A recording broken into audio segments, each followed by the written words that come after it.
You can live a life full of love and light if you just let the Spirit guide you. It's the remedy where you'll find peace, but you must let the Spirit guide you.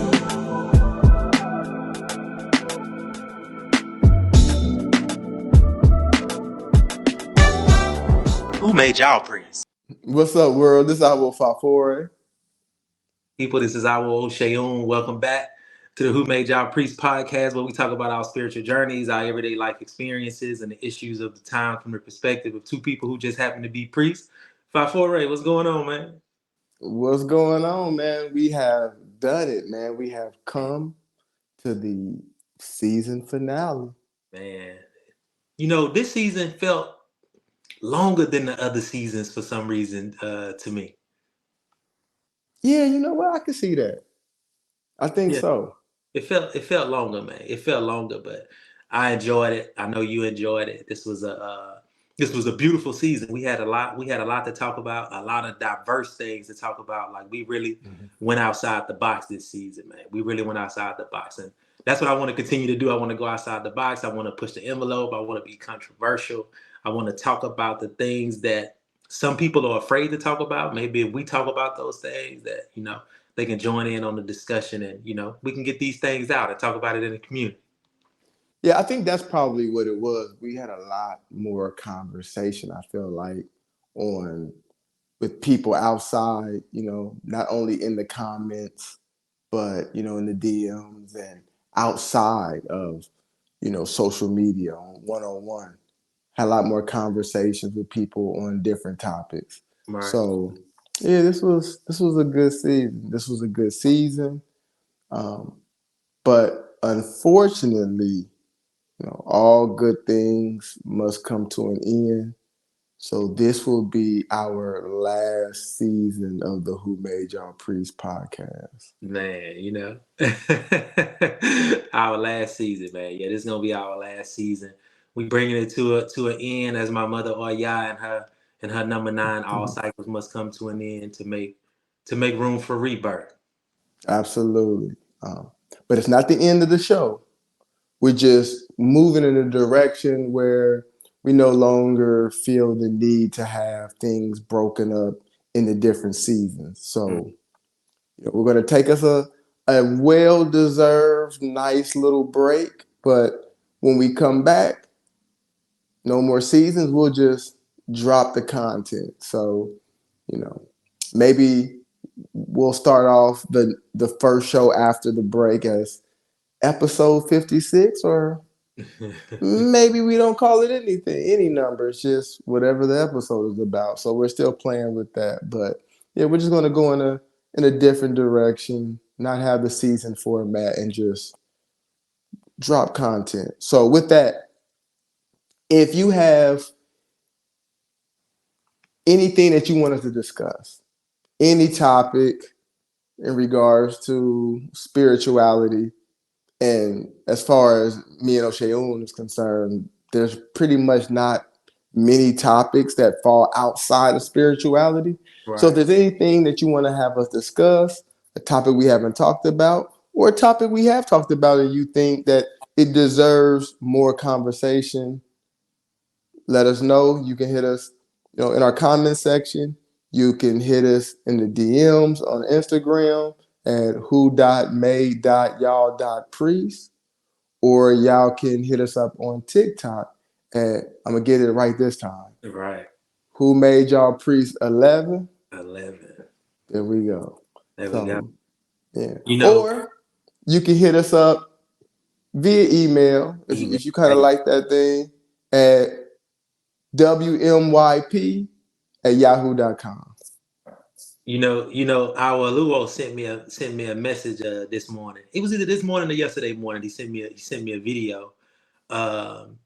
He was like, "This proves your point," and it was a video of a guy taking his daughter to the girls' restroom, him walking in with her and saying, "Hey, let me make sure ain't nobody in here," and it was a dude in there waiting it was a dude in there waiting, and when he heard her dad, he acted like he was washing his hands and walked out. So that was him reminding me of the discussion that we had when we did when we talked about the LGBTQIA plus community, trans community, and those type of things. So yeah, man, our Luo is staying plugged in, man. He been rocking with us from day one. So we really appreciate that, Oluo. Shout out to Chief Oluo Obafemi Fayemi Ipega.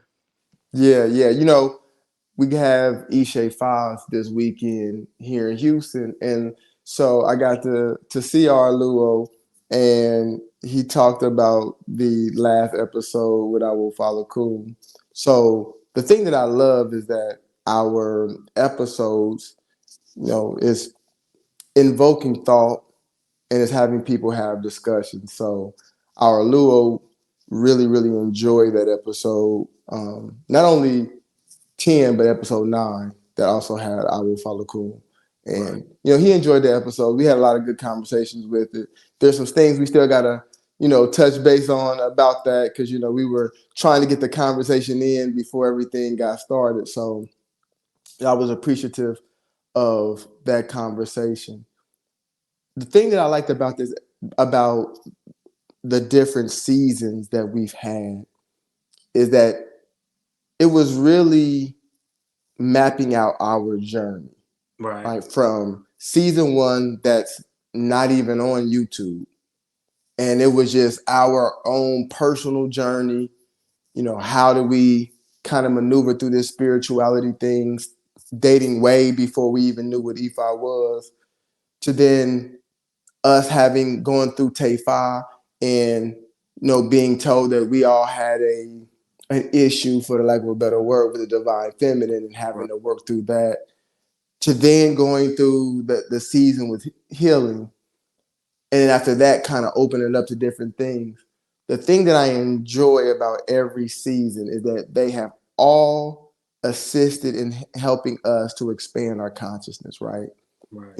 We were able to internalize what we learned, the conversation that we had, not only on the episode, but again, with people that we had outside of the episode.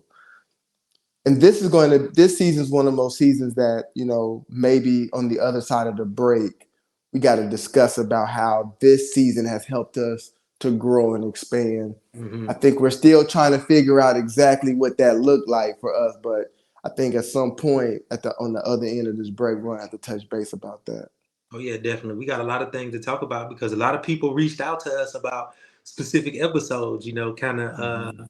We had one of the Elder Wolves talk to us about one of the specific episodes that we did, and he was kind of not upset, but kind of concerned about us not pushing back enough on some of the guests and talking about what we think or what we believe. So yeah, those are some things that we need to discuss eventually, like you say, on the other side of this break, so we can talk about that, recap, and all of that. Absolutely. So I'm looking forward to it. Yeah, man. So what we got for the people this last episode, man, this season finale. So this episode is sponsored by my brother Awo Shayun. Because when we met, this kind of thing, I knew it existed, but I can't say that was on my radar. And he told me that he had a satanic Bible, and I was like, "Wait, what kind of type of time you on?" and he kind of introduced me to this whole concept of Satanism and Luciferianism. And then through our spiritual journey, we actually found somebody who, for some time, studied and practiced Satanism. Right. So we're going to talk to you about Satanism. You're going to have to come open-minded, come, because this episode is going to definitely expand your consciousness. I guarantee you on the other end of it, you're going to be like, wow, I did not know that. Right.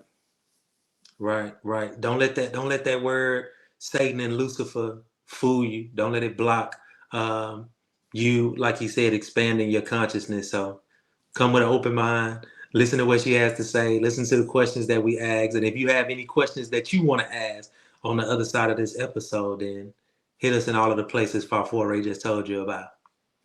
All right, let's go. Alafia Shola, how are you? Alafia, Lafia, boy, bye. agbo Hey y'all. ato, I'm sorry, good. How where y'all? phone. We doing well. Good. How y'all doing? We doing well. We doing well. Aren't Yeah. aren't you there? Where are you? Are you in Arkansas? Yeah, I'm in Arkansas. I'm from Arkansas. In Arkansas, out there in the middle Hmm. of nowhere, Yeah, I it say. deep in the middle of nowhere. I'm the only aberration in Arkansas. huh? That's what I Wow. be telling people. It ain't no other That's the people that hilarious. practice EFI in Arkansas. Right. What? And Nah. then you went all the way to New York to become Baba Yes, Fabalasi's godchild. I did. Yes, on the to the day, 3 years to the day from my first reading with him, I got initiated. Oh wow. I Hmm. say. Wow. Yeah, that's a So beautiful thing. That's a beautiful thing. yes. So introduce yourself to the family. Tell us who you are. Tell us what you do. Tell us where you are in. Well, you've already told us where you are in the country, but tell us where you are in Hmm. Arkansas. Tell us about you. I am Quine James. My Ifa name is Ifa Shola Fabalasi Fayemi. Um, I'm from Arkansas, of course. I'm from Central Arkansas, so North Little Rock, Maumelle area. I'm really from Maumelle, but I tell people North Little Rock because Maumelle is like a small little town on the outside of North Little Rock. Mm. And so I'm a couple of minutes from the capital. I lived here my whole entire life in Arkansas. And so, yeah, I grew up in the Bible Belt. Arkansas is considered to be part of the Bible Belt. Um, we're right up above Louisiana, right next to Alabama, Mississippi. So we're down here like deep in the South. And that's Mm. pretty much my background. My grandpa actually teaches Sunday school. So that's kind of the background that I grew up in. My household was, I would not say we're very religious, but growing up now, I see not as strict as a lot of other households were. I considered it to be strict when I was younger, but definitely not some other people's households were growing up in the South. But that's my background. I got into Ifa. Um, my first Bible was actually from Nigeria. My first Bible was from Nigeria, and I wanted someone that was a little bit closer. He was hitting everything though. Like when I tell you I got that first like reading from him, it was boom, boom, boom. I felt so exposed, and I was like, Mm. I've never experienced this before. So I asked my ancestors to bring me to somebody that was closer because I was like, I don't know what I'm doing, but I need somebody here in the States that I don't get on WhatsApp with at 3 a.m. to talk about, like stuff. And I was led to Baba Fabalasi, and it was up from there. So, So, as is customary on the Who Made Y'all Priest podcast, we always talk about our spiritual journeys, where we come from spiritually, religiously, and how we ended up where we are today. All of us practice Ifa. So, talk to us about your religious upbringing, what different systems you went through before you got to Ifa. so like I said, um, my grandpa is a Sunday school teacher. He's not technically a pastor or a preacher, but he Mm, teaches Sunday school. So he every day he's studying his lesson. That's what I grew up with, watching my papa study his lesson, listen to a particular thing, teaching on a subject on Sunday before the actual sermon starts. mm, And that's mainly when a lot of the men in the church would come and sit and listen to him talk.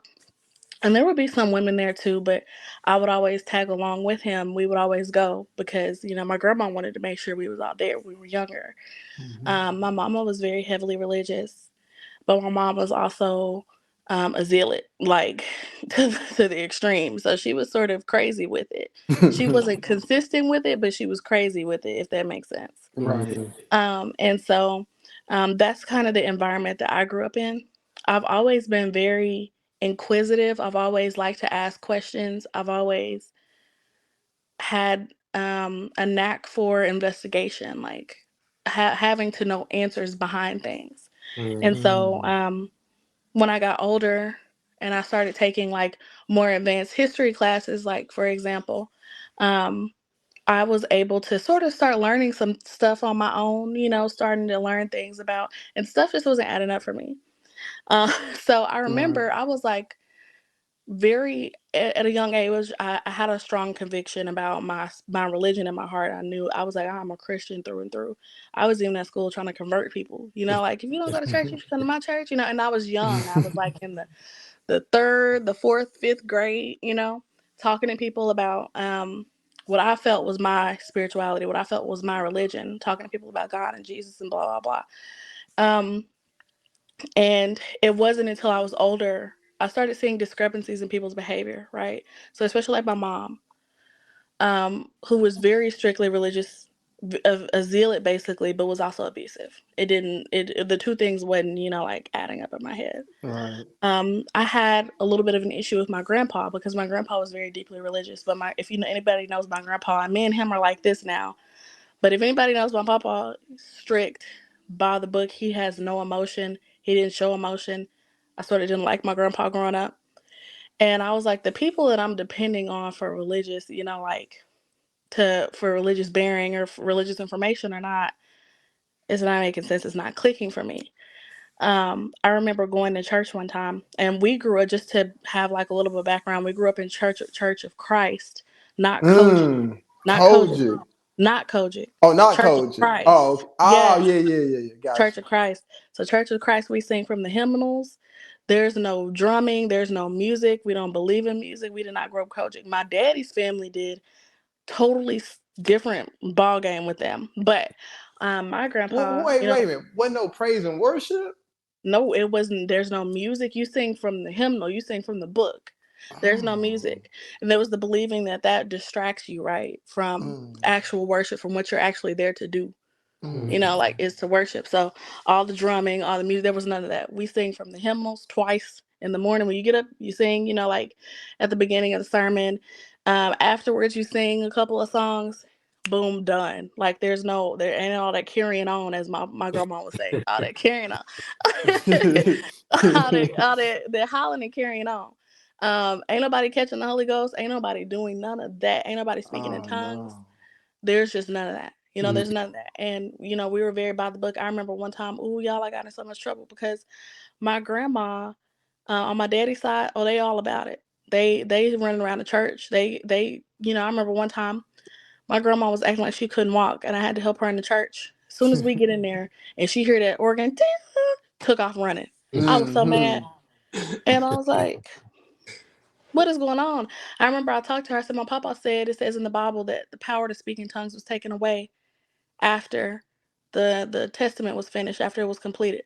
Who told you? Oh, it was back and forth between me and my family because that was me. I'm controversial. I'm throwing the stuff out there, and I'm that young. Like, look, my papa told me in the Bible it says that only the prophets could speak in tongues. Only the disciples of Jesus could speak in tongues, and it was not gibberish. It was an actual language to Mm. translate the New Testament to people that could not speak that language. So a tongue was Corinthian or Greek, or, it wasn't you just saying whatever's off the top of your head. So I was like, can you explain your process to me? And it was Right. just like, boom, blowed up in my face. But I think I told, I think I told y'all both one time, I think my first breaking point when I knew, oh yeah, this is not for me, was when I was sitting in Bible study next to my papa. Another man who's actually a pastor was doing the Bible study that evening, and he was talking about um, how the Pharisees or how the Jews had Christ crucified. That whole scenario. Right. And I remember he was like, questions are always, wanted. And I had my little notebook and I had my little Bible, and I was flipping between the pages trying to find a chapter. And I raised my hand and I was like, "Can I ask you a serious question?" And I think I was in like fourth or fifth grade. I'm not even lying. And he's like, "Yeah." And I said, "Can you tell me how the Jews were supposed to know that that was really Jesus when there were other people pretending to be Jesus at that time, when there were other people coming forward pretending to be the Messiah, and according to their within their parameters, he didn't meet the qualifications to be the Messiah. So how can we fault them? How do we know? How do we know that was Jesus if they're the ones that we're supposed to be deferring to figure out who is the Messiah? Oh, everything just blew up. I was told I didn't need to come back. I needed to go back to the kids' class. You need to go back to the kids' class. man. And I was like, but I'm trying to figure out like what reasoning are we using here? I'm not trying to dispute what anybody is saying. I just want to understand for myself. And that was because I like to understand. Like I said, I was debating people in class about this is why Jesus is X, Y, and Z. This is why you need to be Christian. But if you can't help me resolve these conflicts within myself and you can't answer these questions for me, then I have a problem. Right. And then, of course, by that time, the issue with my mama was reaching an all-time high. My mama, I tell people a lot of times that my mom, for the longest, I felt was my greatest enemy, my biggest op, because the abuse was through the roof. I was trying to get closer to my faith, grow closer to Jesus, grow closer to God, for protection, for that spiritual protection that you get, because I wasn't being physically protected. And I remember I was questioning God. I was like, how could you let this happen to me? Like, how could you take my daddy and leave me here with her in this scenario? And this is the person that I'm supposed to be learning about you from. And this is what I'm going through. So then it started clicking me, maybe I'm not supposed to be worshiping God. But at that time too, we started learning. I remember we learned more about, I was in an advanced African history class. Nobody ever offered those in high school, but I went to a charter school that had advanced world history, and we had a section in it where we learned about African kingdoms from top to bottom in the 5th grade. Wow. And I was introduced to the Middle Passage, and I had an issue with that. So I was warring intellectually, spiritually, and physically on so many different levels, at home, with my spirituality, and with what I was learning about history. And I'm like, this stuff is just not adding up to me. It's not making sense. And I remember I was also very angry. I was pissed. I was mad. I had questions. Nobody was answering my questions. And I remember one of my friends from school, because I hung out with a lot of different people, right? I'm a Sagittarius sun. I'm a Gemini moon. I'm a Gemini rising. Shout out to So, the Sagittarius. yes, exactly. So I hung out with a lot of different people. I have friends of all different types, all different backgrounds, all different religions. I have Muslim friends, Jewish friends. I have friends of all different backgrounds. So I'm talking to my friends, and she was like, "Look here." She handed me the Satanic Bible one day by Anton LaVey. She's like, "We're gonna do some studying here." And I was like, "What?" She said, "Yeah, we gonna fix everything that you got going on at home. We're gonna fix that right here." Wow. And so I was like, okay. So I started diving into it. But of course I was conflicted, right?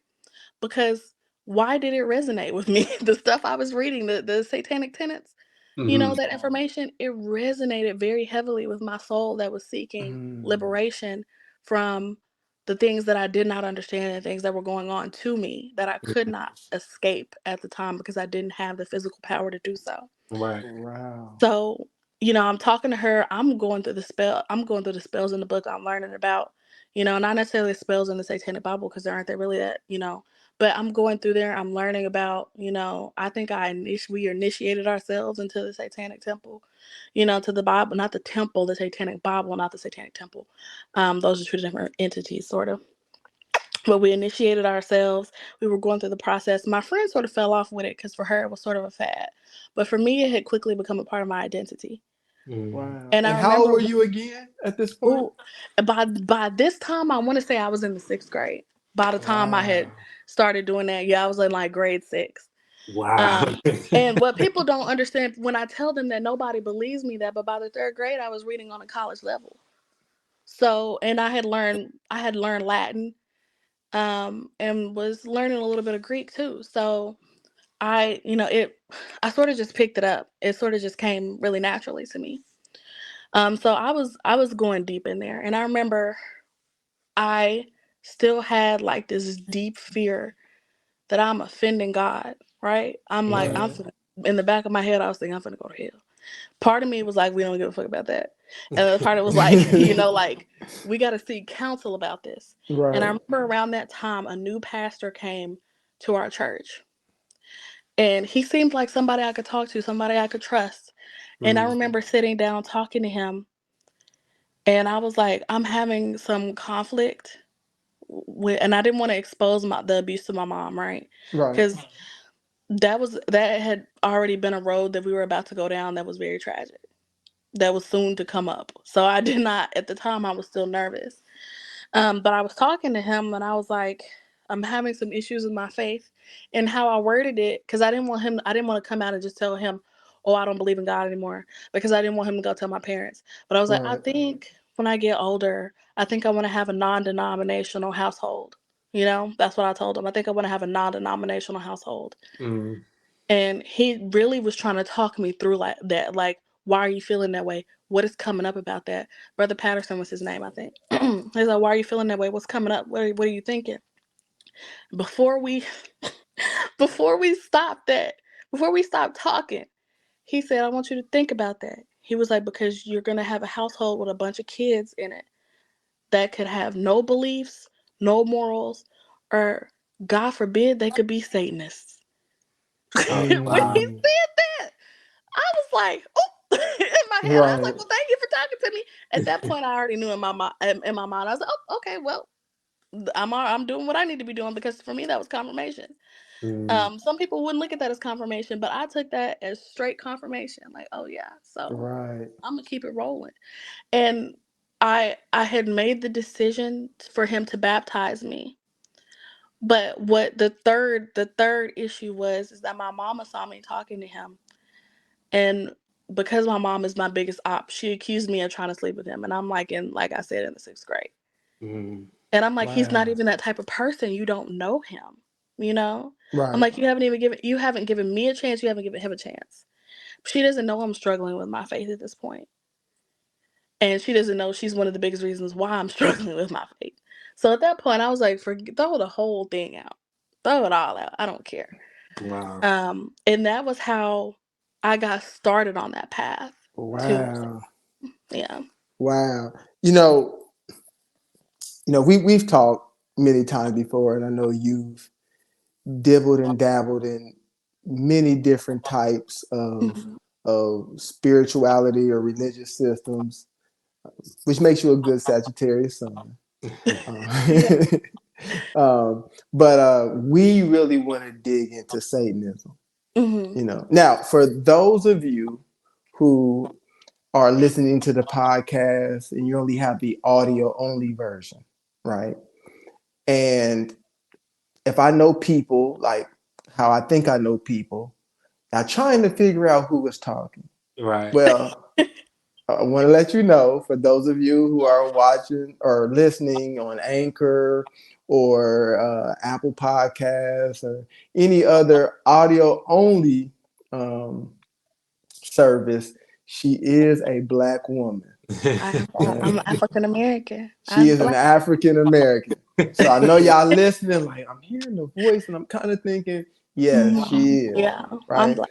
So we Yes. had to throw that out there before we really get into the conversation. Hey, So Yeah. y'all can put you it in know, perspective. right? Because I know many people would be listening and not just thinking that, but thinking like, man, if she practiced Satanism, I need to know what she looked like. I want to see what she looked like. Like, what does a Right. Satanist look like? Yeah, get on this YouTube Or channel. or Black people being who we are, is like she definitely gotta be white. Right. But no, she is a Black woman that we're talking to, and we're about to talk to her about Satanism. So I just wanted to throw that out there. So I wanted to kill, the anticipation or the trying to figure it out, so you can just enjoy the rest of this conversation Right. with the understanding that yeah, she is Black. Yes. That's me Which, in life for me. to be perfectly honest, in a conversation that we had when you mentioned that you practice Satanism, I was like, really? I was thrown off, like especially being Black, period, and then being Hmm. from the Bible Belt. I was just like, whoa, that's crazy. Right. So let's just start this off with giving people an understanding exactly what is Satanism. Hmm. Okay. Well, so I want to start by saying that I would now consider myself to be more of a practicing Luciferianism. Mm-hmm. I practice Luciferianism. more than I practice Satanism. And so I want to start by sort of defining how I define the two. They may not be what everybody else's definition is, but this was my approach to them. For me, Satanism itself was more about the the act of rebellion, right? The initial act of rebellion Lucifer decided to enact when he fell from grace, when he fell from heaven. It was about the decision for myself to say, I'm no longer going to identify with Christianity. I'm going to break ties with this. I used to tell my grandma, I'm like Pharaoh, my heart has been hardened. And that would hurt Mm. her feeling so bad. But that's how I really felt. It was more so the outward act of active rebellion. Um, than it was anything more than that for me. Now, there's a satanic temple, there's a church of Satan. They have different tenets. It is different than Luciferianism. And what I can say is that both heavily focus on that act of rebellion, the act of putting the self first, the act of realizing that everything is inherently selfish about our existence here on the planet, right? Like we are living for us. But Satanism for me was more so about the outward act of rebellion against the establishment. Just saying, I'm not doing it. I'm not here to serve. I'm just not here to serve. I'm not doing it. And coincidentally, I have a tattoo on my wrist. People probably won't see it. For my son, because people were really hell bent on taking my son to church and making sure Maxim was doing this and doing X, Y, and Z. And I got a Maxim non-survey on my wrist, or Maxim will not serve. And one of the tenets in Satanism is that it was believed that when God discovered that the angels had rebelled against him, he asked them, who will serve me? And a lot of them said non-servium. I will not serve. I'm not going to serve. And the ones that said they wouldn't serve, fell. And so I got, Maxim non-survey, Maxim will not serve, because I wanted him to be able to. It's a symbol for me of not me raising him as a Satanist. That's not what that is. It's the essence of him being able to make those decisions on his own, like I was Yes. able to do, for him to be educated, for him to say, I'm going to research, I'm going to do my research, I'm going to do what feels right in my heart. And if he decides to go to Jesus, that's fine. He can serve then. But under me, as his mother, I'm not indoctrinating my child. And so that is what Satanism was for me, was the breaking away of the doctrine of the dogma and deciding that the left-hand path is for me. Now, if y'all know anything about, of course y'all know about Christianity, at the right hand of God is where you want to be. We consider ourselves to be on the left hand, on the left-hand path is what it's called. And so you call it an in absentia day, living in the absence of God, living your life for you, and there are tenets about, of course, being selfish, but about not harming others, about respecting others' free will, about all of those things like that. But for the most part, it is a very you-focused thing. There's some ritual, there's some things like that. If you go and you look on the Satanic Temple, the Satanic Temple's website, they have things about unbaptisms. They do hold ritual to some extent, an unbaptism where you can come and get unbaptized from Christianity. Different things like that. Unbaptized. Unbaptized, yes. And so Luciferianism is where my evolution comes in, right? Because now it's not just about, now I'm asking bigger questions. I'm being introduced to bigger concepts. I'm being introduced to concepts like self-deification, understanding what actually happened, or what they believe to have happened when Lucifer fell from heaven. That maybe he had information about how the self is more like God than we understand, and how we can reach that path of enlightenment. And he was banished for that, because maybe God don't want people to be enlightened. And so then that's when we get into the deeper, more profound meaning behind Luciferianism. And that was just for me, right? So when I talk about Luciferianism and why I say I'm a Luciferian now, and why it meshes so well with my Ephi self, which some people might be like, whoa, is because it is about the perfection of the self, and not trying to become a perfect person, because we know perfection is in this human body maybe not physically possible. but it's about spiritual enlightenment. It's about taking the self from the base self, the base primal heathen self, to the more enlightened self, to the more self-aware self, to the self-actualized self, the self that has knowledge of self, right? Mhm. And that's what I realized ultimately is what I was looking for. And so that was my evolution into saying, okay, maybe I'm not a Satanist, but maybe Luciferianism is for me. Maybe understanding the deeper, more profound knowledge and wisdom here that comes along with this, and trying to dive into that and find that and glean that for myself is for me. And so that was my transition into Luciferianism. Wow. Wow. Wow. You explained that. You explained that so beautifully. Now you have me interested in Luciferianism and looking into that and seeing what all that entails to see if it resonates with me as well. You mentioned Anton LaVey. Mm-hmm. I also bought the Satanic Bible from Anton LaVey and started to look at the tenets and things like that. Mm-hmm. I used to carry it around with me just to see if people would be willing to even look in the book. Uh-huh. And what I found was that people were even unwilling to touch it. They They don't were even, unwilling to touch the book. They didn't want to look at the book. They didn't want to open the book. And but even when I would tell people that if I were to take the cover off of this book and you were to read this book, you would agree with mm-hmm. 99% of the things in this book. You would Yeah. agree with almost all of it. So, talking about Anton LaVey and LaVeyanism, that branch of Satanism, uh, does that brand of Satanism have a cosmology or other philosophies that teaches you how to be here on the planet, sort of like Ifa does? Not like Ifa. I think, and this is from what I understand, from my understanding, because I didn't dive too deeply into the LeVay side of things. Dude was about living, from what I could see. He was about living your life the way that you desire to live your life. And he Right. would do that in the most wild way possible. So he wasn't concerned about who knew he was sleeping with who and when and what and why and when and where. So I sort of branched away from that as I got into the more subtle art of what I would say the more subtle art, because it's not out there in your face, for the attention. And I'm not saying that Satanism is out there for attention. That's not necessarily the case.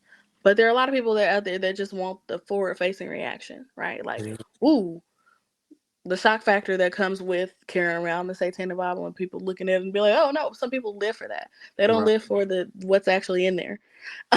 It's just about being on the path to something crazy. Mhm. But there, I think, and there's, like I said, a couple of different branches, like the Satanic Church and the Satanic Temple.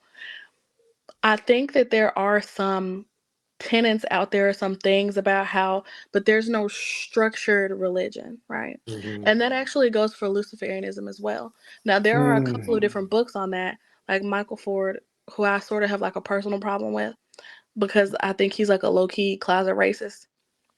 And that's one of the things too that also took me a little bit away from that, is that it's heavily white centered. It is a heavily white dominated practice. Which And one? Satanism or both, Luciferianism? Or both of them? both.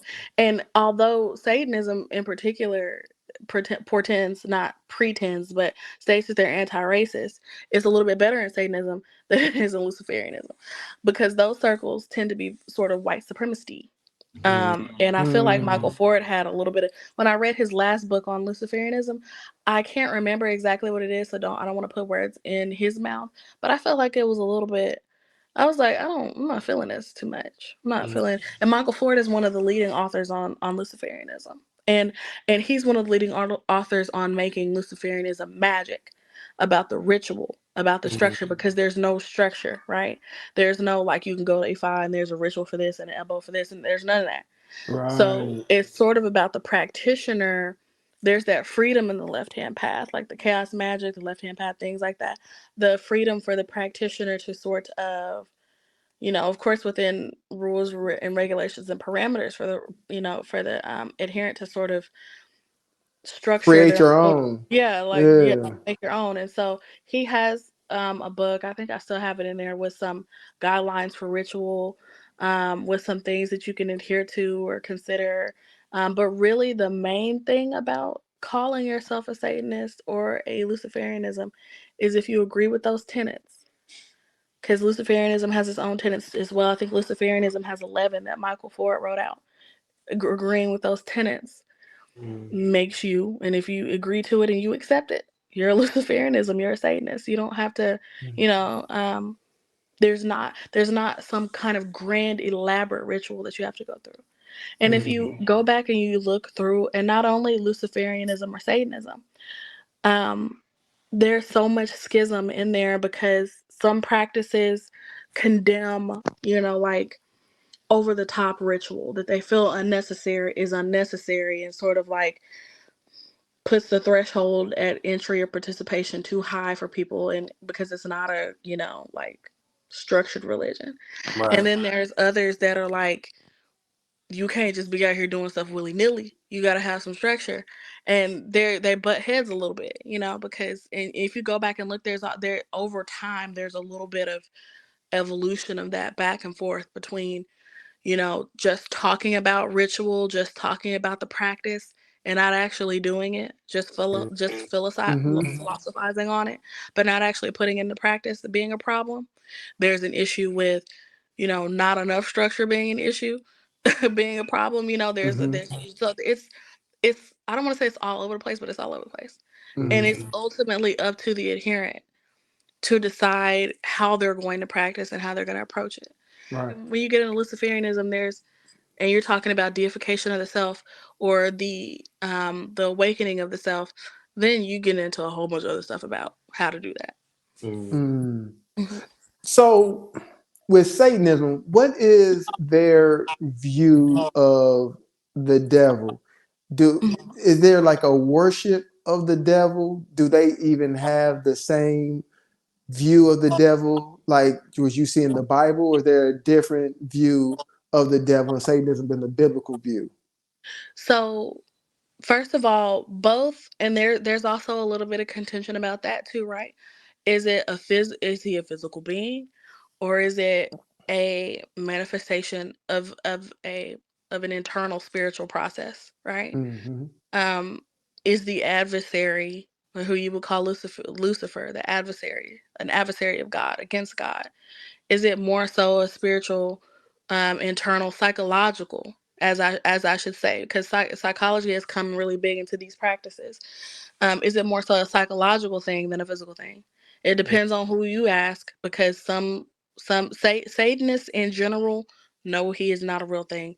Lucifer is a representation of a way of life, basically, if you can just put it bluntly like that. They don't think, and you have to sort of think about that too, because to acknowledge, as a Satanist, to acknowledge that Lucifer is a real person is to acknowledge that God could potentially be real, and that's not going down.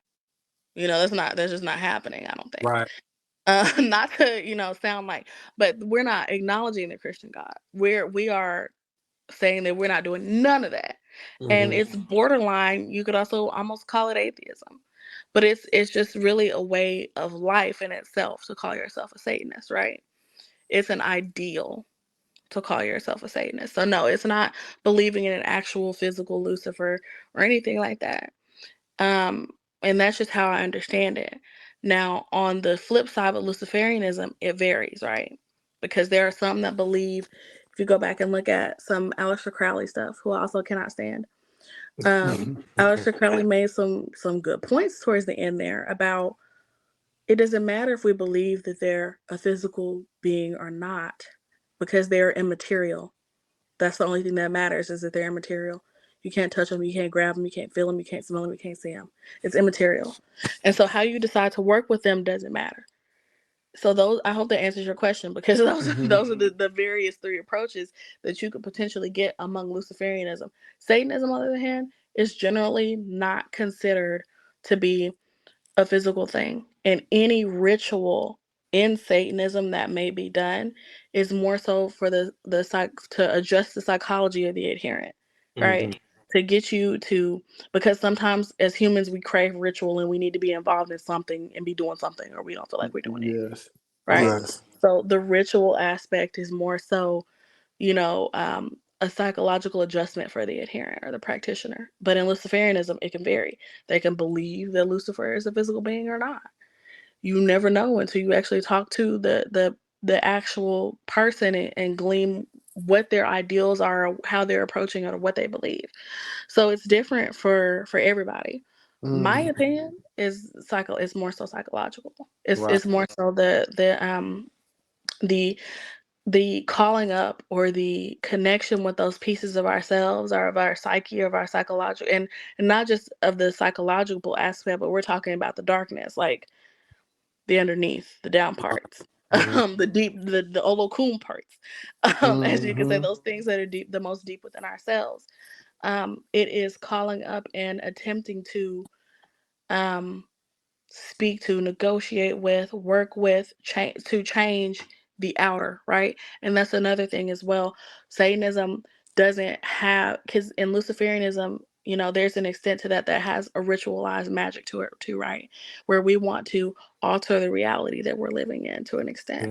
Mm-hmm.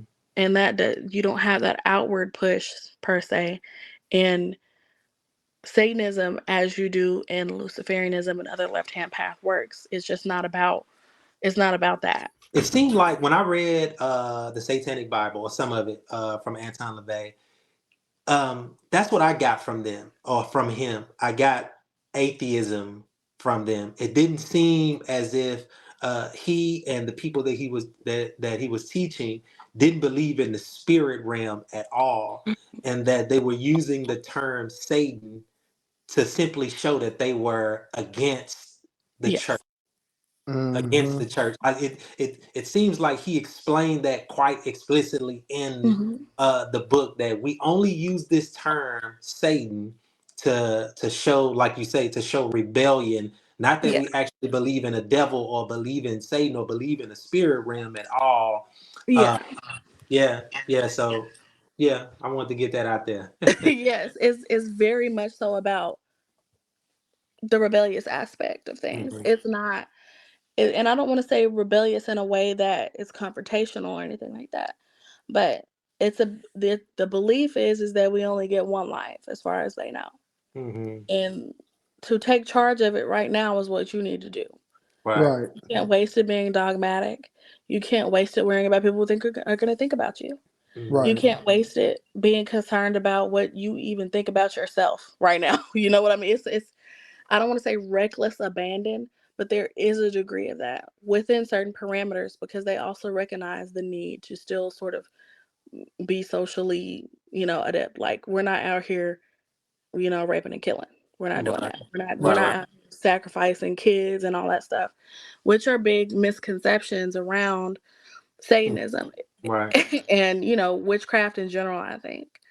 Um, but there's not even sacrifice of animals is controversial in these paths in these practices because as opposed to our practices in Ifa or Santre or Lukumi or even Hinduism, there's no precedent for that. And what Mhm. I mean by that is that there's no historical or spiritual proof that these deities, Lord Paimon, Lilith, Belial, Leviathan, are gonna take a lamb from you. Right. So a lot of them see it as unethical to engage in it because they're like at this point you're just doing stuff. Mhm.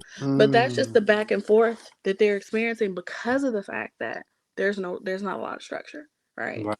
right. Right. Man, that's deep. So I kind of want to step back a little bit and get into your involvement with Satanism because here you go, a little Satanist in training, in sixth grade, right? Where does it go from there? I mean, is it something from the sixth grade onto a certain point where it's a constant and consistent practice? Like, walk us through what that looked like Yeah, I would say for Satanism, I wouldn't say constant and consistent.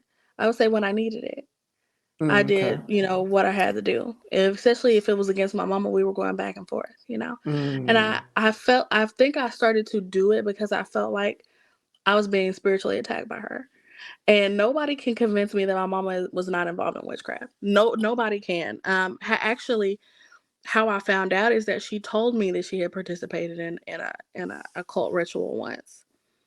And I just felt like I said, she was my op. So and I wasn't doing anything I would say to harm her, or hurt her. That's not that wasn't my goal. Mm. My goal, the very first thing I did was I went to Lilith, right? And I was like, I need protection. I wrote down her sigil, pricked my little finger, smeared my little my little blood around it, and I was like, look, whatever you can do to help me out against this woman that is, abusing me, hurting me, belittling me, and when I talk about abuse from my parent, I mean like bad abuse. Like my mom would cut my hair to humiliate me or embarrass me. She used to pour boiling water on us. Um, Oh. she was very physically abusive, like extremely abusive. And Mm. so I felt like I was in a fight for my actual life. And I was like, if one is not trying to help me, I need to go to the other. So I remember that was my first ritual. And I think I told Owl about that later on. I had an epiphany about what that actually meant. Because I feel, now that I'm in E5, I feel like a Lilith to be an Iami. But that's a whole other thing. Mm. Part of the Iami. But um, that is where it started for me. Occasional things. I was really big into. I felt like I had developed a relationship with Lord Pyman, not a romantic relationship, but just like a mutual relationship of exchange. Like I give you, a little bit of blood from my finger, or I give you some food, or I give you X, Y, and Z, and you give me knowledge and information, right? Or you help me out through a trial. And that is sort of like, because and that's where I also realized that I was sort of confusing Luciferianism or other practices and Satanism, because there's not a lot of ritual there, right? So that's as I did more research and sat down to try to become a better Satanist, I would say, is when I began to understand, oh, I'm not really a Satanist now. I'm more, into witchcraft or Luciferianism. So there was a slow evolution over time of me moving from saying that I was a Satanist to saying that I practice more so Luciferianism. And then um, I feel like after I started engaging in those practices, more like practicing Lupercalia, which is the Roman Valentine's Day, you have to realize these things, like some of them are Mm-hmm. pulling things from other traditions, right? Other pagan or not, or pagan traditions, and it's a smorgasbord of those things. So, making offerings to other female deities, in our nine Ishtar of of the Middle East, and diving more into that, I feel like I began to have an awakening of sorts. And I don't remember when my dreams began to get really, really vivid. But you can ask, I was saying you can ask Abba for. I'm always telling him about a dream I had. And my Baba, I know I get on his nerves because I'm always every morning he wake up, he probably see a text from me. He said, Baba, I had a dream. Because my dreams are very, very vivid. But I had a dream that I was drowning. And I was in this manhole that was filling up with water. And my mama and everybody came and nobody could get me out. And they called the police. The police couldn't get me out. They called the fire truck and the fire department couldn't get me out. And when I say it was very vivid, it was vivid. I felt like I was choking and drowning. I could feel the water going down my throat. I could feel the water on my skin. Oh. I could feel the water in my hair. I could feel it in my eyes. I could see it rushing in. I can still vividly see this dream to this day in my eyes. These women, or yeah, they called, and then lastly they called the pastor because the fire department was like, we can't get her out of there, she's gonna drown, so y'all need to call whoever y'all worship to come and pray for her. And the pastor came and prayed, and I was just so annoyed because I'm like, what the, why would y'all call him all people? And I remember that as I was drowning, of course, these women came out of nowhere, and they were wrapped in white sheets. They were naked up, like from the chest up, but below they had these white sheets, and they had white turbans, and one of them handed me a white rope, but it was made out of the same sheets that were wrapped around their waists. And she pulled me out, and when they pulled me out, it was almost like I entered another like little parallel place inside the manhole, and they were talking to me in another language that I never understood. And I could always pick out bits and pieces of it. I think I wrote it down too. I need to go back and see if I can find it, because that was around the time I started writing down my dreams, because I was like, obviously I'm having the same one over and over again. This means something. And I wrote down Yoruba, because that's one of the things that I heard them say. And I think I wrote down Ifa, and I just started Googling at that point. But back in the day when I was doing it, there wasn't a lot of information about Ifa online.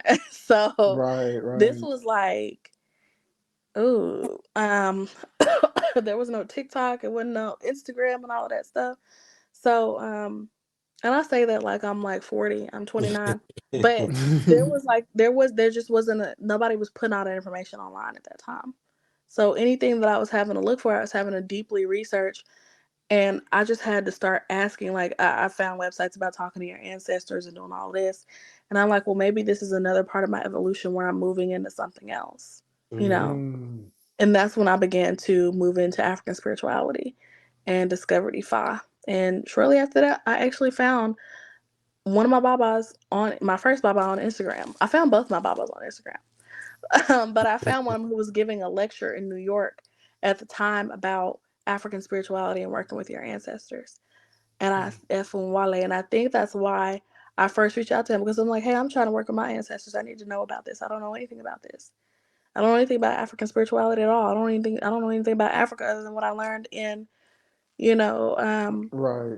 our advanced history class. And that was my introduction to Ifa. He gave me my first reading, and like I said, he read me for filth, and I was probably like 20 at the time, like 21 probably. And I was like, wow. So it was at that point that I knew that I knew that this was something that I had to do. Right. Mhm. Is there any kind of a divination system in Luciferianism or Satanism? I wouldn't say a divination system, but tarot is used very heavily. And because it's pulled and like an amalgamation from different practices, of course, you have people throwing bones or casting bones. You have people casting runes, doing all kinds of stuff. So it's a little bit all over the place. It's all over the place. But you have people doing that. There's some people that can read bones like nobody's business, though. I don't know how they do it, but casting bones, reading bones, or not even bones, but other trinkets. Like developing relationships with things that crows bottom or dropped off. Like little bitty, rocks and things like that, and using that to divine. It's very much like it gives a lot of like Viking shamanistic type practices. But I would not say no. There's no divination practice that's established like in 85. Right. You're gonna have a lot of people like myself and Fafore. We are readers, and Mm-hmm. we are people that want to know a little bit about everything, or a lot about everything. You got me very interested in Luciferianism Mm-hmm. and looking into that. The only thing I knew about Satanism was the Satanic Bible, Anton LaVey.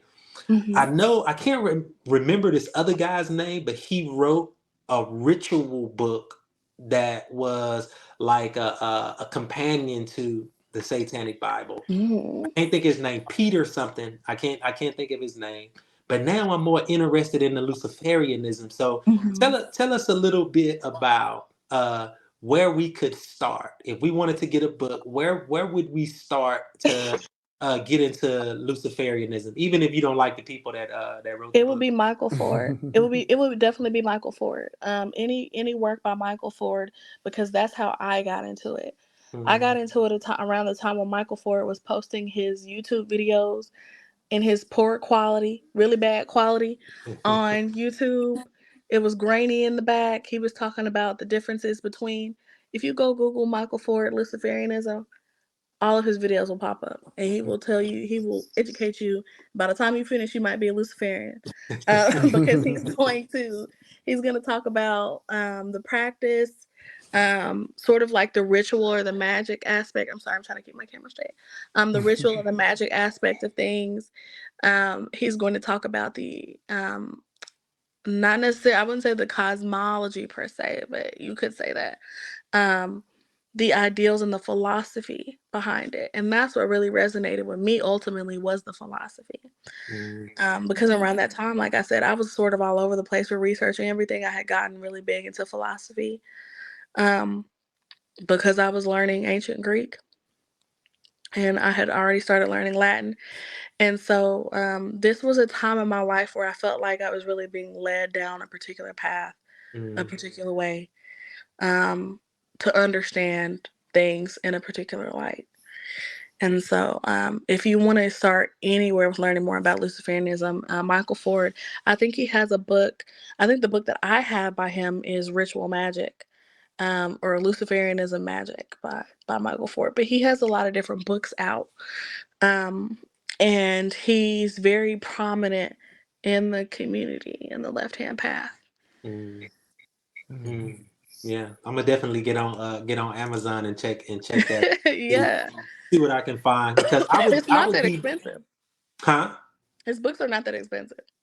Because I would be more interested in the philosophy, like you said. I would be more interested in the philosophy It's of the philosophy. Luciferianism than maybe the ritual and things like that. But the Mm-hmm. philosophy, the history, and those type of things, I would be very interested in.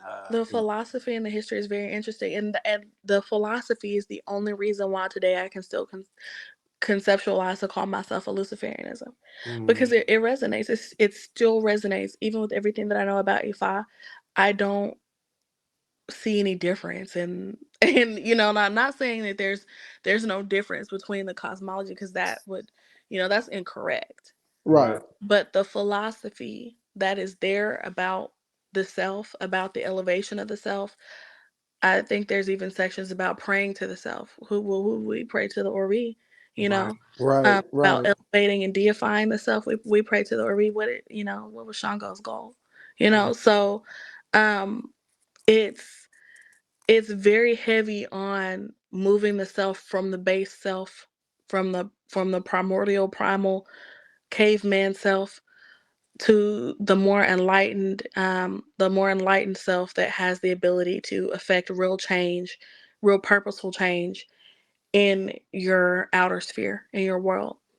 um it's very heavy on the psychology, the mind, the mental, um and the ritual in there helps trigger the psychology of that. And I think that's what made so much sense for me personally.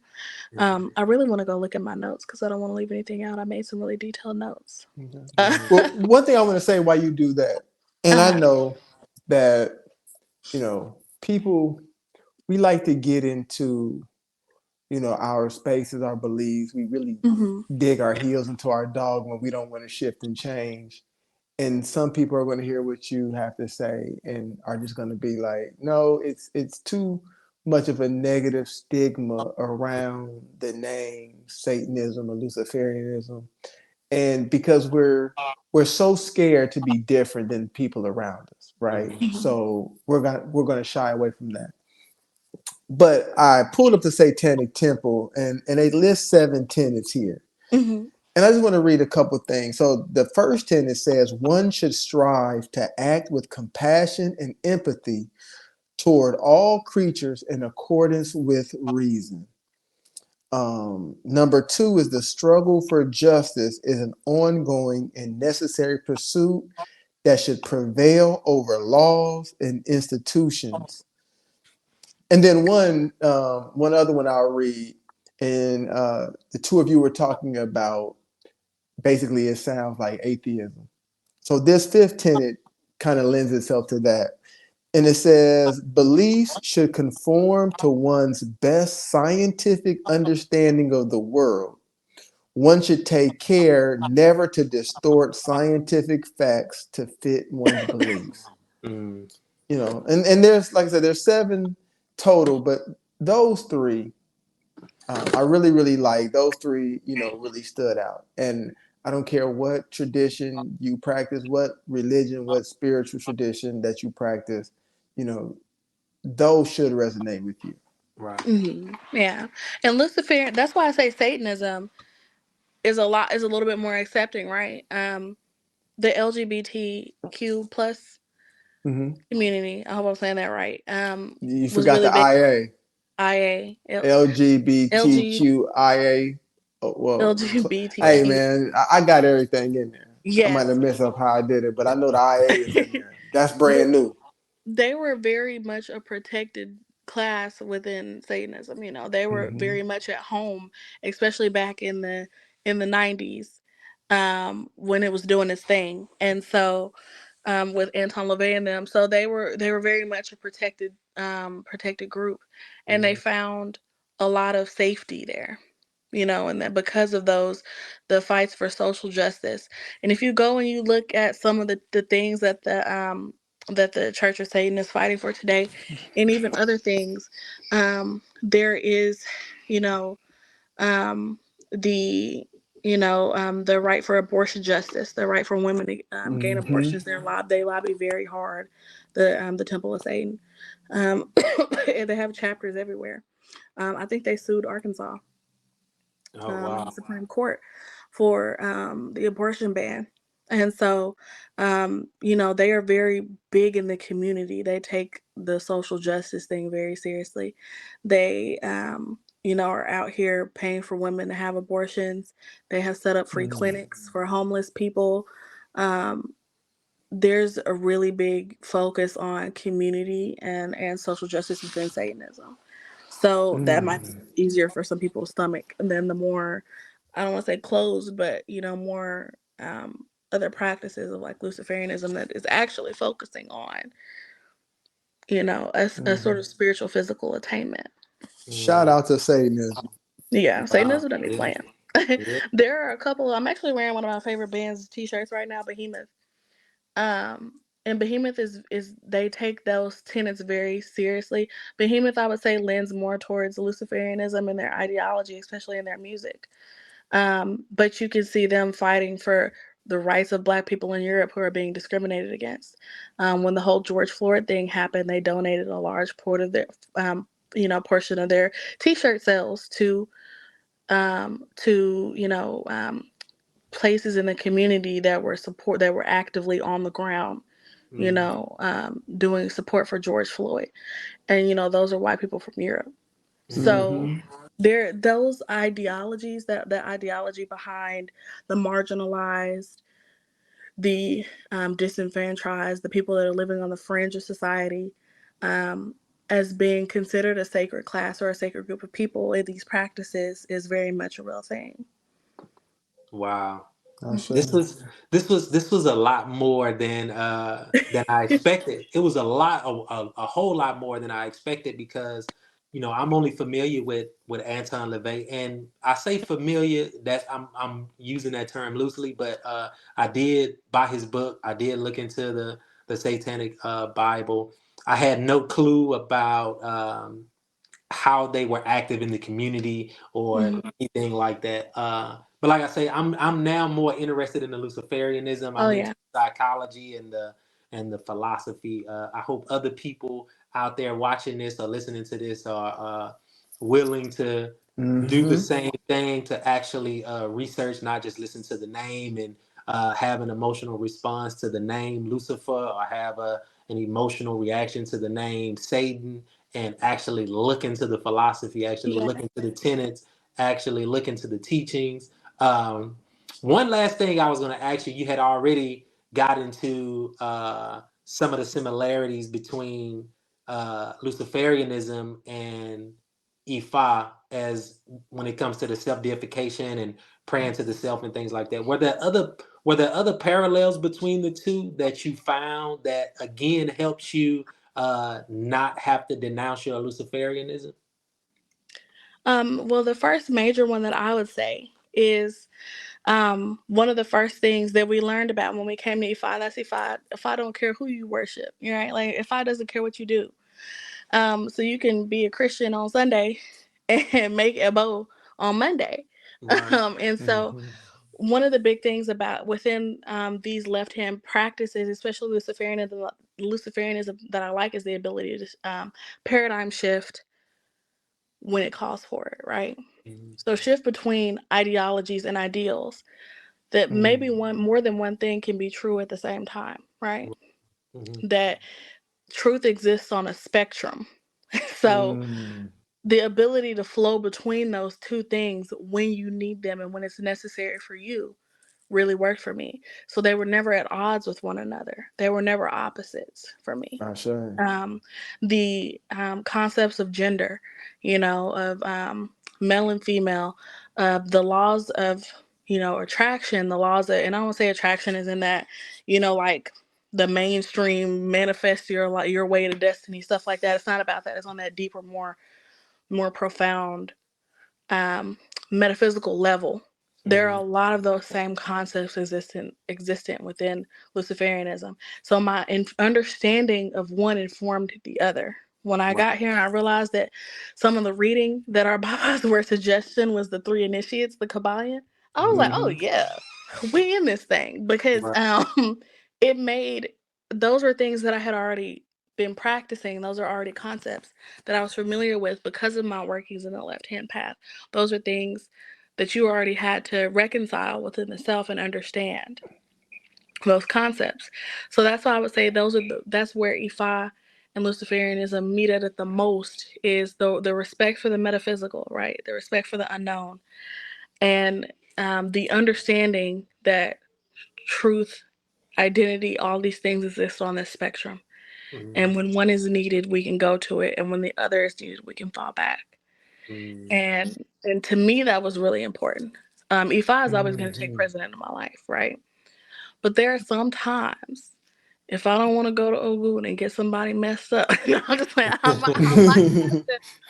might have to. No, I'm just saying. But there are some times when, and I think a long time, last year, probably maybe 2 years ago, it was 2 years ago, before I got initiated, I was having, if y'all know anything about, goodness, what is that demon's name that they were sacrificing babies to? That they said that they were sacrificing babies to? Bam. No, what's the other one? In Babylon, the one that would eat the babies? Malik. Yes. Oh, Malik. Yeah. Yeah, Mallet. I was having really heavy, like it just kept popping up in my field of vision. Everywhere I would turn around, I would see, or some people would call him Molech. I would see it everywhere, Mhm. everywhere, and I was like, "What is this meaning?" And I felt like I had blown up Baba Favalasi so much, and he was getting on my nerves. I had just watched something, um, Yazaloa, Baba Femi posted on signs and symbols. We talked about signs and symbols. So I'm talking to him and I'm like, I need to set up a call with you because I got questions. I'm trying to figure out why I keep seeing Malik everywhere. I keep saying Molech, and I know that is about child sacrifice, and I'm wondering if I'm being told right now that there's a portion of me, the childish portion of me, that needs to be sacrificed. I'm wondering if I sat there on that phone call with him for 30 minutes and answered my own questions. He was silent the whole time. And when I finished, he just started laughing. And he said, again, sometimes the universe talks to us in ways that we understand. Right. Yeah. So that's what I had come to understand, that my initiation was coming up and it was time for me to sacrifice something. And oddly enough, it was so funny because shortly after that, after I got initiated, I sat on that mat and Baba said, now that I have initiated you, it is time to go initiate It's yourself. It is time to yourself. sacrifice Hmm. the chicken within you. Mhm. Absolutely. And sure enough, I was like, I had a light bulb moment. Oh, all my time practicing Luciferianism wasn't for nothing, because I understood what Molech supposedly was. There's not a lot of evidence that people were sacrificing babies to him, by the way. There's just not. Right. Right. But that's what the Catholic Church associated him with, to Mhm. demonize him. And so, you know, that is what popped into my head. That's what kept popping into my field of vision. And when I say my field of vision, I was looking on social media. I would go log into Facebook and an ad would pop up or something random that I didn't even look at. And it was to have something about with his sigil on there. And I'm like, this is crazy. What is happening? Am I being called back to Luciferianism? And it's like, no, they are the signs and symbols are existing within the same context within my understanding. This is how the universe is speaking to me. It's Right. very personal. And that's when I really began to understand that my journey, as much as I try to hide it, as much as I didn't want people to see it, as much as I didn't want people to know what I was doing, I was working in the shadows, it was still very personal to me, but it was something that I couldn't be ashamed of, because this is how, you know, God, in a sense, I don't really believe there's just like a God sitting up there doing stuff, but that was how it was communicating to me that the path that I was on was correct. This is how you know you're going in the right direction, and I'm going to show you with things that you understand to be true, the things that you've already experienced, the knowledge you already know. And that's why I love it so much, because it is not in conflict with Ifa. It's just not. I'm about to Right. go to receive Isefa, and before I'm receiving Isefa, I'm having, I'm getting stuff about sacrifices, sacrificing things, and my Luo tells me it's time to sacrifice a chicken within me. Yes, like, you see what I'm saying? They exist within the same context, spiritual context. It's, of course, totally different practices on one extreme of the other. But the way Absolutely. that I describe it to people is, have you ever watched Rick and Morty and seen them walk in the portal gun in the wormhole, and they walk in on the left side of the room and come back out on the right side? Like, you see what I'm saying? There are two different extremes of the same thing, but you end up in the same place. Ashe. You come back to the same space. And I think Yazalua one time said something, Baba Femi said something about nothing could ever be wrong. That's why no practice is wrong. It's about what you choose to follow. And so Yeah. Yeah. that's why I loved it so much, because they just weren't in inherent conflict with one another. They exist independently of one another, but they can also work towards my greater good in my life. My understanding in Luciferianism informed my understanding in Ifa to help me grasp concepts in Ifa that otherwise I probably would not have been able to grasp, because I was coming from a Christian background. And I say sometimes Ashe. it's hard for people, because it was all that back research that I did that prepared me for Ifa, right? It's difficult for a lot of people to come in, even the people who are probably going to watch this and be like, hell nah, I ain't talking about. But, admit that it was difficult for you to come to Ifa and understand some of these African spiritual concepts. Understand that it was hard to grasp some of those, and some of us still may be trying to fight and reconcile them. You know what I mean? Trying to Right. make excuses for them. I saw one creator, I think I told you last week, that was talking about some Ifa is the word of God. Who said that? Like, you know what I mean? Like, trying to, Right. like, or they said the 256 Odu are the word of God.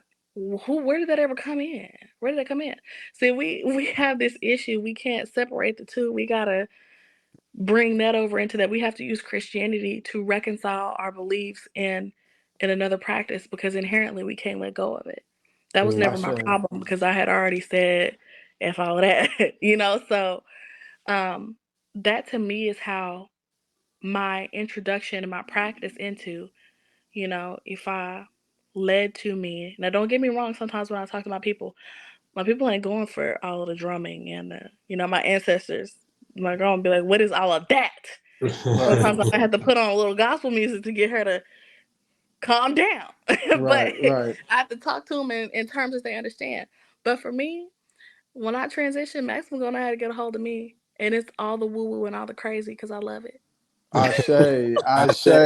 I say, Well, Shola Fabalasi Fayemi, we greatly appreciate you coming and definitely. blessing us with your experiences and informing us about Satanism. You know, in E5, we have a saying, keep your eyes on your own mat. And in this instance, what we're talking about is, hey, don't come with the judgment, man. Don't Yeah. come with the judgment. Just come with an open mind and see if the information that was shared resonated with you. Does it resonate? Yes or no? That doesn't mean you got to go be a Satanist or a Luciferian. Does it resonate? And you'll understand the more and more that you truly get engulfed in your spiritual tradition, the more you will realize we all are going to the same place and we all talking about the same thing. It's all the same, just a different language, man. It's a different vibe. And, some people are going to walk away from here and saying, you know what? If nothing else, you should walk away from this conversation saying, I need to stop being so judgmental. I got to stop judging a book by its cover. Exactly. And if that's all that you walk away with, then ashe. Our job was done. But here at the Who Made Y'all Priest podcast, since we do not judge, all we wanted to learn, we're going to present everything to you. Whatever we come across, we're going to share. And I learned a lot today. As you can see, our Oshayun is the resident Satanist. Between the two, Hey, don't put that on me. That's what originally got me talking to y'all. Was y'all? I'm going to say y'all first or second episode of the podcast that I listened to. I heard Oshayun bring it up, and I was like, "Stop, pump your brakes." Let me message him real quick. I think I even messaged y'all on Instagram before the episode was over because I was like, I have to talk to Oshayun about this because I don't know other black people. Oshayun be tripping. Oshayun did pump. He said, "Now you pump your brakes," because I never said that I was the same. No, but it's all love. Hey, we appreciate y'all for checking us out, though. Hit that like button. Share this. Send that to your grandmama. You know what I'm saying? Especially if you don't really rock with her like that. Especially send it to her. You know what I'm saying? I'm just playing, but I ain't. Make sure you subscribe. If you ain't subscribed, man, subscribe. Set them notifications because we dropping heat. You know what I'm saying? But we appreciate y'all for checking us out. We love y'all. Show love. Thank you again for your presence. Thank you. And to the people, to the family, we'll see y'all next week. We love y'all. We appreciate y'all. Life is for the living. Live life out loud and on purpose. Till next time. Peace. Peace.